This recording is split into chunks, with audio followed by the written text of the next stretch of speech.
Hello and welcome to the Success Showcase. I'm your host, Eric Lopkin from the Modern Observer Group. And with me, as always, is Chip Janiszewski from the Happiness and Success GPS. Chip, how you doing this week? Doing great. How about you, Eric? Absolutely fantastic. All set for Valentine's Day? Going to take care of your wife? Of course. Okay. Hope you are listening, ladies. Yes.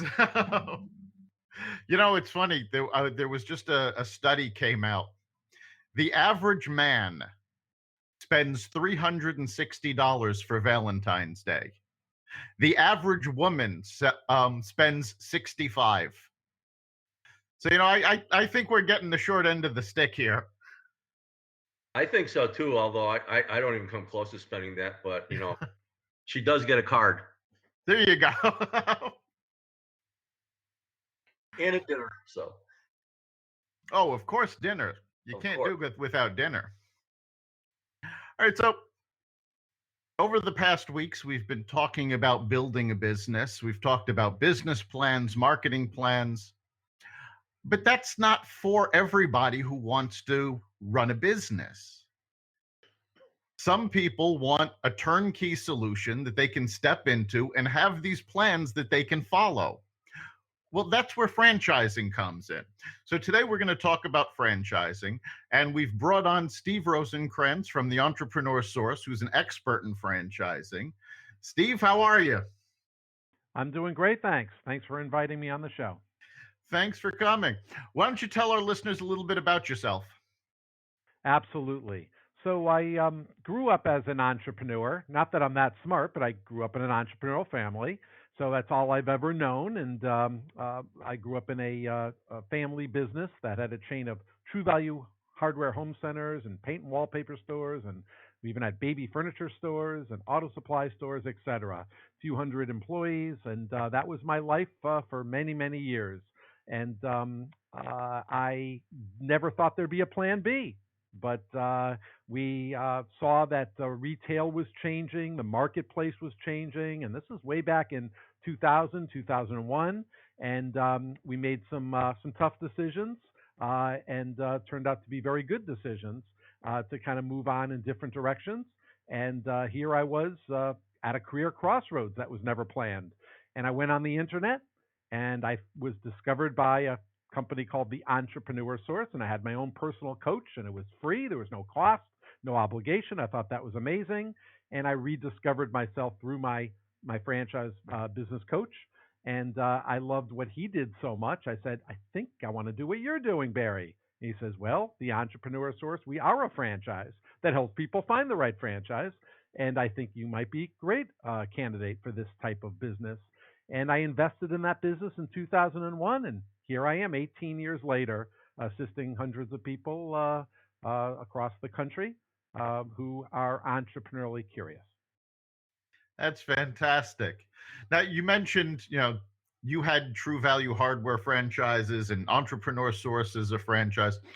Can you tell our listeners a little bit about what a franchise actually is? Because I know there's a lot of people, they hear franchise, they think fast food and not much else. Absolutely. And you're absolutely right. And I'll be honest, when I did my study initially, before I got into all this, having only grown up in an independent business, startup type business, I really didn't know what a franchise was either. I just knew that it did span into different industries, and so I had to be educated. But basically, franchising is a whole array of industries. And exactly when I say I'm a franchise, I get a lot of crazy looks like, wait a second, Steve, you're not flipping burgers, you have no employees, you have no store. How are you a franchise? Which is exactly my point. Franchising takes on all shapes and sizes.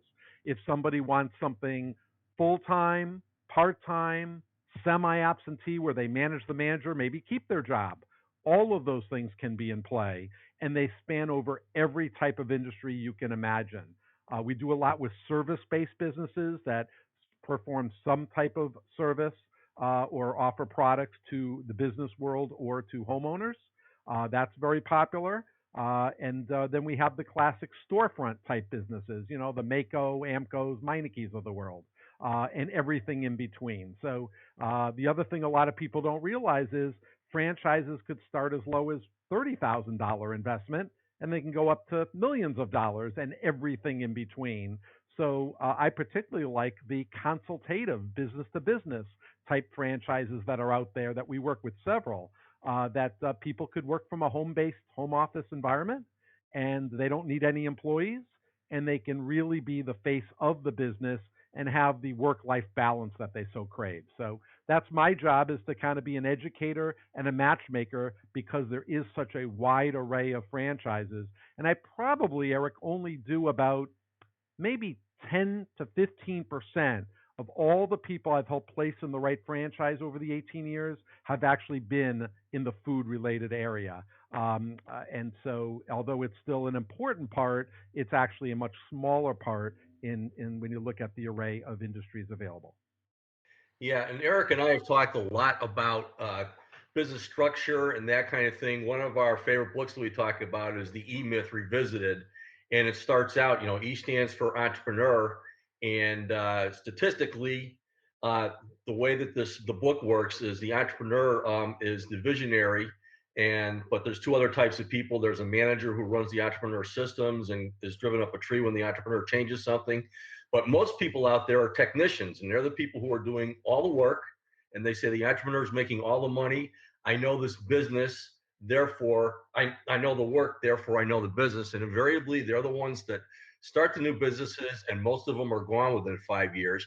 Whereas if you buy a franchise, you have a 95% or more chance of succeeding, because you get all the how-tos and the whole business model is done for you. So, we talk about organization charts and operations manuals and going from infancy to maturity and whatever. And when you're buying a franchise, you're buying a mature business, and that's what you're paying to do. But you have a great, great opportunity to succeed there. So that's one of the really, really neat things out there for you folks who are thinking about franchises, is most of what you are talking about, Steve, is really highly successful business model that they literally can walk into in whatever way they want to do that, because you're going to coach them through the process.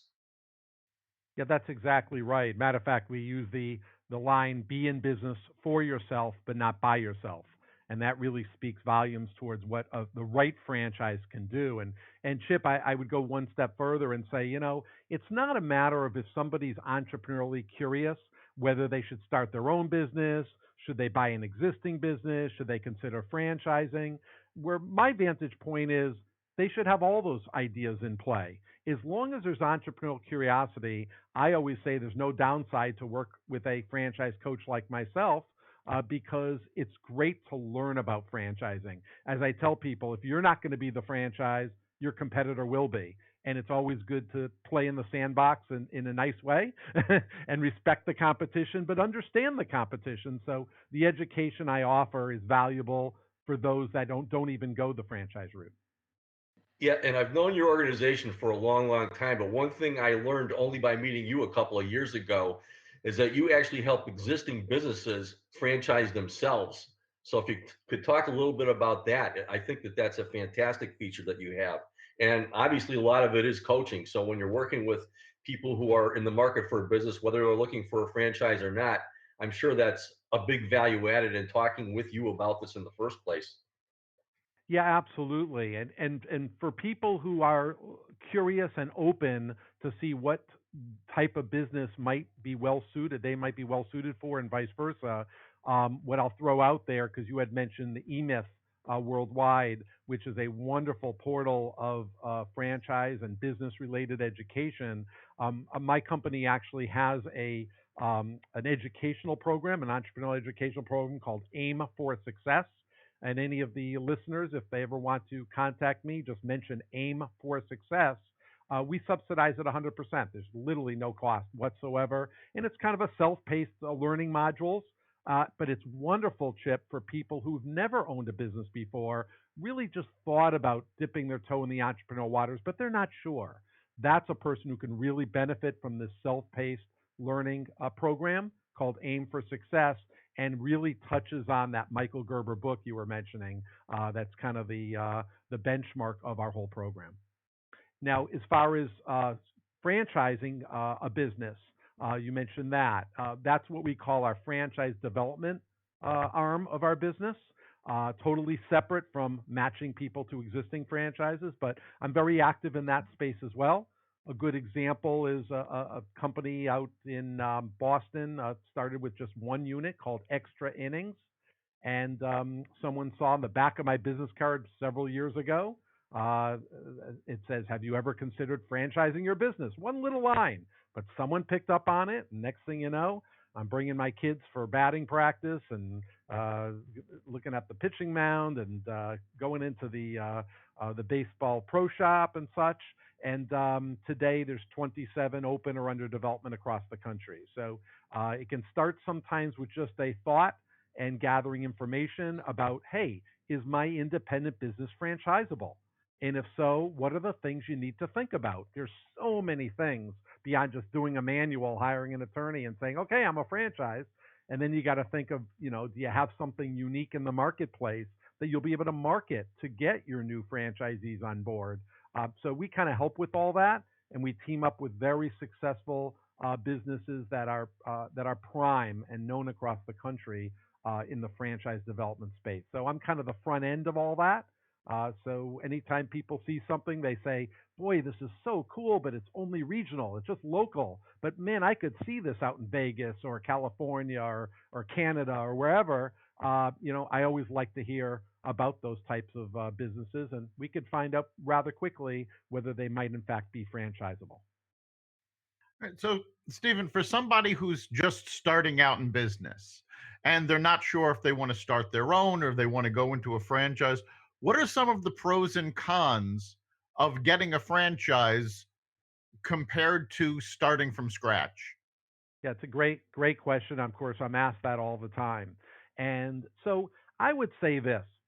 For me, keep in mind, I grew up in an independent business. That's what I did most of my life. And now in the last 18 years, I've been on the franchise side since we are a franchise ourselves, the Entrepreneur Source. I'm able to see firsthand the real differences. And here's what I would say, although I'll never say it's 100%, nothing's ever 100%, but my observation in general is people who start their own business from scratch and run that business, most of them, a vast majority of them, have trouble with the work-life balance element. The business becomes them. It consumes them. It's their every thought. It's their every. I once had a friend who I was up on the chairlift with him, and he pulls out the little recorder, and he couldn't stop even for a moment to just enjoy the scenery and know that he was not working right now, but the business was just so immersed in his thoughts.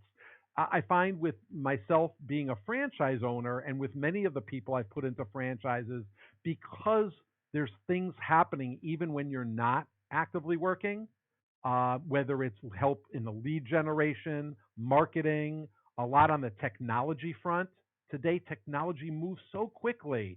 Franchising's right on the pulse of helping people be right on top of that learning curve. It is so hard to do by yourself. You have to be a genius and you have to have very deep pockets to do all that independently. So really being able to tap into all those franchise resources in training, support, etc., that to me I found leads to an easier work-life balance because life's too short. And when you miss your 5-year-old daughter's piano recital, it may not seem like a big deal at the time, but man, you think about that once a year for years and years and years.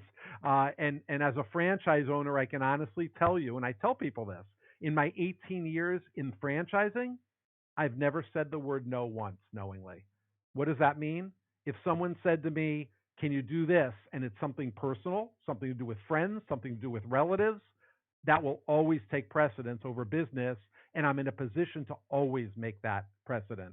And if I own my own independent business, sometimes it sounds good to say yes, but it's not always possible. Is that helpful?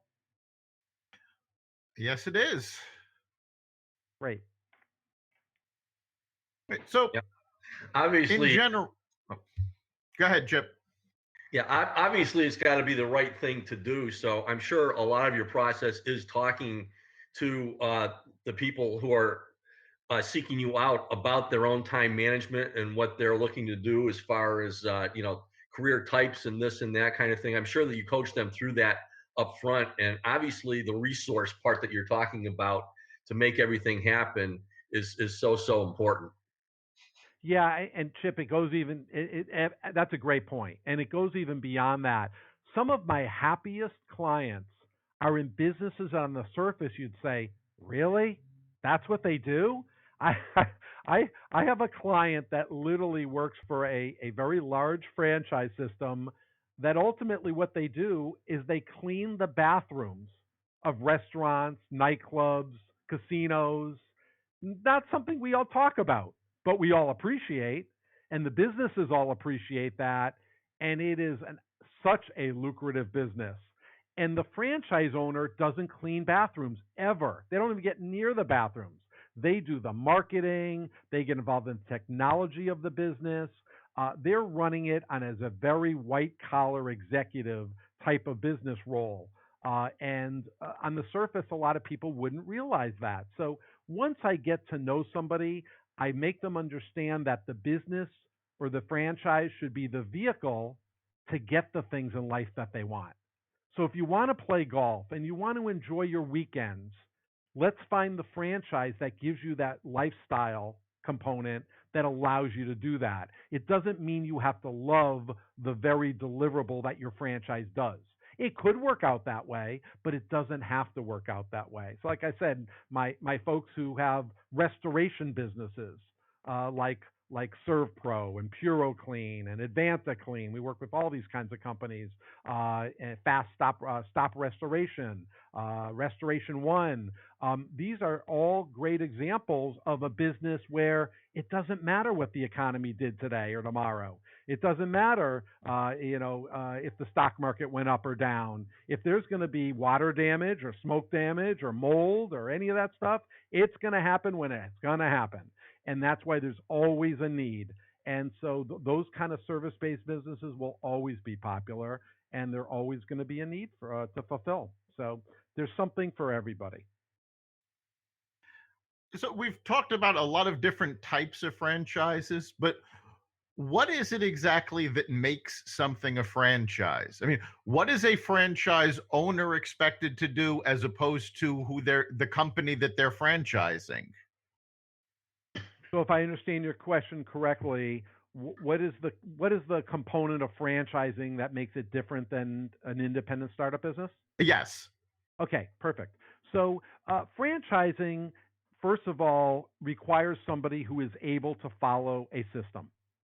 If somebody I meet says, Steve, I want to be an entrepreneur, I have a drive for that, and here's my ideas, here's what I want to do, I'll tell them, okay, that may be a direction you go, but let's see if we can fulfill your goals, what you want your life to look like. Let's see if we can fill that with existing franchise systems that are already in place. But if that person ultimately just can't really follow a process, I would not encourage them to be a franchise owner, because to pay for those services and the assistance and the ongoing training and support services that are offered, and you're not going to take advantage of them anyway because you want to recreate the wheel yourself in your own business acumen, then that probably would not be a good fit. The franchise is right for somebody who wants to take something that's already proven somewhere and tap into those resources to be able to bring that to their area, bring that to their community, and sometimes they could be virtual businesses as well. But either way, they need to be somebody who can follow a system, follow a process, tap into the resources made available to them, and be modest, and say, okay, I'm smart, but maybe I can learn from a group of people that might be just as smart, if not smarter, collectively, that can lay out the map for me of how I can be successful in their system and tap into that, and then bring my own personal stamp into the equation as well. And that's what I did with my franchise. And I've been very, very successful all 18 years I've been doing it. Fantastic. So in general, if you're going into a franchise, essentially you're buying an existing business and you're following along the process that they've already created. That's exactly right. And you have to be okay with the fact that as technology changes, that's probably the biggest key word today I'd want to say, the word technology. As technology keeps changing and changing and changing and will continue to evolve and change, it's so hard to do that independently. But that's what the franchise really excels in. The successful franchises, of course. The ones that don't will not be successful. But if I can line one of my clients up with the technology benefits of a franchise, they can have more time to themselves because they don't have to recreate that. I always joke with people in my business. I People just assume when I do a PowerPoint presentation, for example, and if I, let's say, I do a lot with the transitioning military, so that particular PowerPoint, things explode, things make noises, and I'm always asked, "Wow, that's a great, PowerPoint. Now, how did you create that?" And I say, "I have no idea how to do a PowerPoint, nor do I have a desire to learn how to do a PowerPoint, because that would be one of those Saturday mornings the independent business owner does that, the independent consultant. I never had to do that. I'm a franchise owner. I tap into the resources the entrepreneur source in this case provides to me, and I know where to go 24/7 onto my intrasite, and I know that I can pick between 52 different presentations that are all done, and the only thing I know how to do is go to slide one and change the name, the date, and the location. That's how I know how to do a PowerPoint. So, social media, same thing. I'm very relevant on social media, LinkedIn, Facebook, etc., but I don't do it myself. I don't make time for that. It's not important enough as other things are, activities. So my company, my franchise taps into social media companies, big ones that just can do everything, and I pay just a little bit. In some cases I don't have to pay anything, and I have folks that go in as if they're me right into my LinkedIn, and they post relevant things because they know my business inside out, and I get thumbs up all day long. And sometimes I have to go read the article after the fact to find out, wow, everyone liked something. I should find out what it is. And hey, you get in business, lots of things have to be accomplished. It's just a matter of how do you get that accomplished. Franchising just eases the burden of doing everything yourself.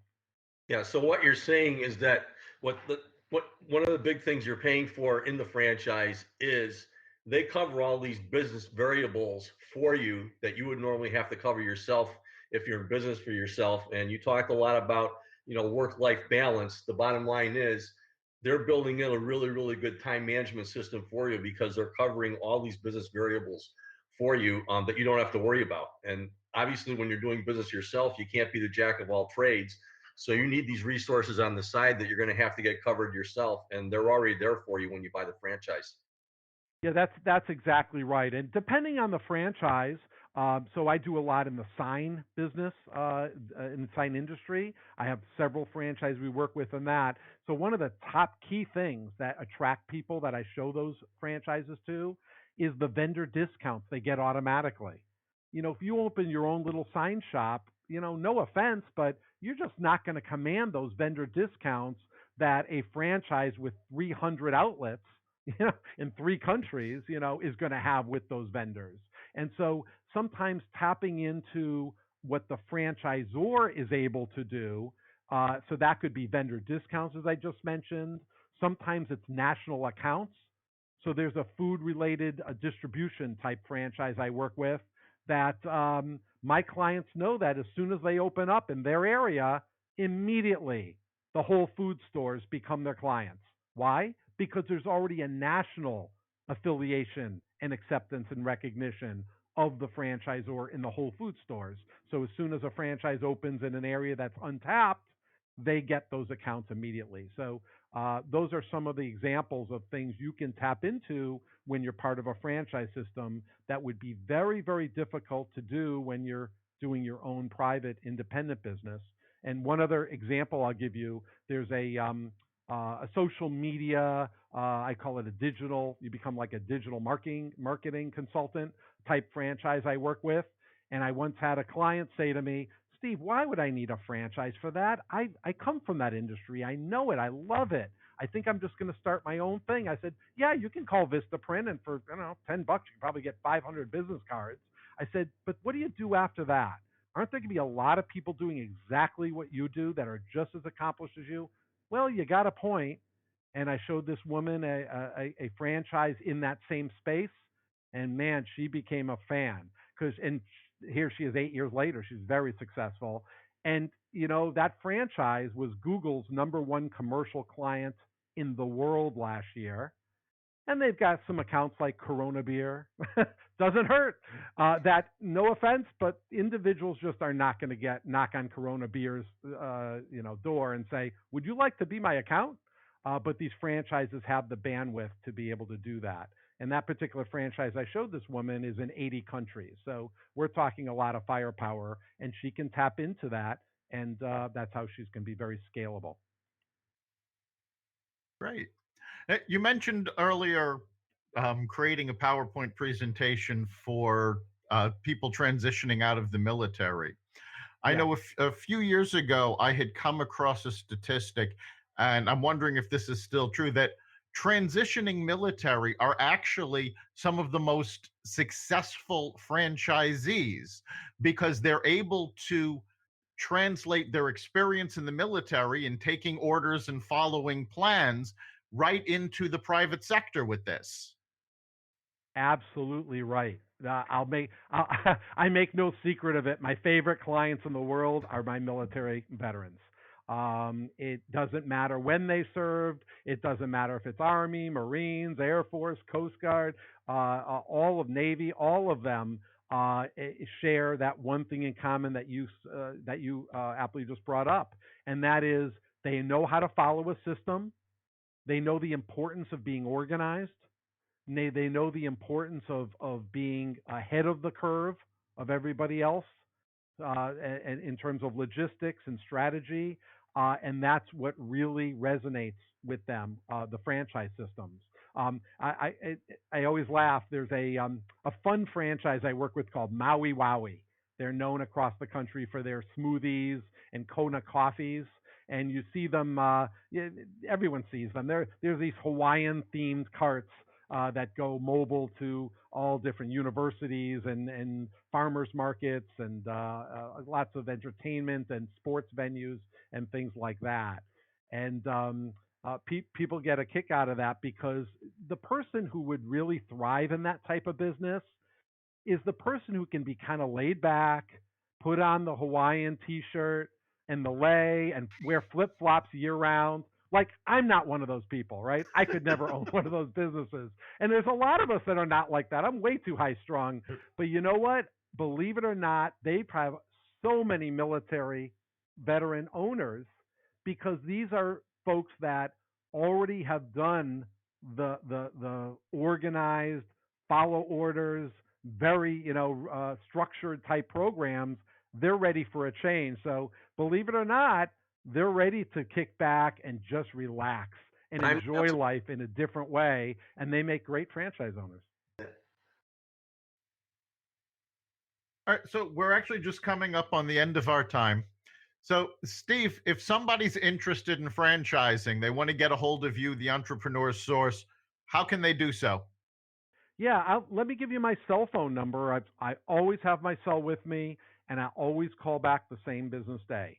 It's 413-454-4400. All right. And is there someplace online they can go to get more information? Absolutely. They can go to www.esource, that's ESOURCE, coach.com /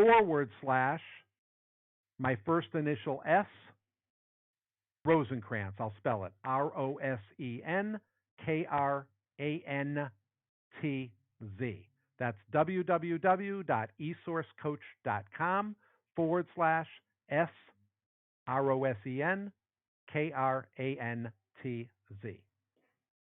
Great. So, Chip, what do you think is the big takeaway our listeners should take from this episode? I've always loved the franchise concept. So, I mean, whether you actually buy a franchise or not, it is an excellent learning experience as to what business is and is not all about, as far as pros and cons of franchising versus starting a business yourself. So, it's something that you should research yourself or talk to an expert like Steve, because what Steve didn't mention is he doesn't get paid unless he gets paid by the franchise itself, and all he does is consulting, which is fantastic. So, love the model, and it's so cool to have you on, Steve. Thank you. And I'm always correct, Chip. I'm always a free resource, never any cost, obligation, or time limits to work with me. Great. Well, thanks so much for coming on board, Steve. Thanks for having me. You've been listening to the Success Showcase. You can catch us every week at xvadio.com/podcasts. You can also find us on the iTunes Store, Apple Podcasts app, Spotify, iHeartRadio, and wherever you find podcasts. Remember, make this your best week ever and make next week even better. See you then.